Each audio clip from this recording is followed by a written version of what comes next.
வணக்கம், வணக்கம். அருந்தமிழ் உறவுகளே! எப்படி இருக்கீங்க? ரஞ்சித், ரயான், அன்ஷிதா இதுல யார் வெளிய போக வாய்ப்பு இருக்கு? அன்அஃபிஷியல் வோட்டிங்ல ராணவ் 2வது இடத்துக்கு போயிருக்காரு. அது எப்படி? முதல் இடத்துக்கு போயிருவாரா? இன்னும் 2 நாள் இருக்கு. ஏன்னா, அவரு போற வேகத்த பார்த்தா, முத்துவே அடிச்சுருவாரு போல இருக்கு அப்படிங்கிற மாரி இருக்கு.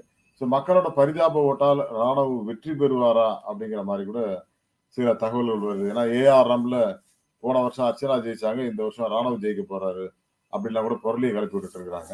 ஸோ இது வந்து ஒரு குழப்பத்தை உருவாக்குகிறது அப்படிங்கிறது தான். ராணவ் வந்து ஒரு பெய்டு கண்டெஸ்டன்ட் அப்படிங்கிறாங்கல்ல. அதுக்கு என்ன அர்த்தம்? அப்படிங்கிற மாரி சில விஷயங்கள். பிக் பாஸ் தமிழ் வோட்டிங் அப்படிங்கிறது வந்து மிகப்பெரிய அளவுல நமக்கு ரிசல்ட்ட குடுத்திருக்கு இன்னைக்கு.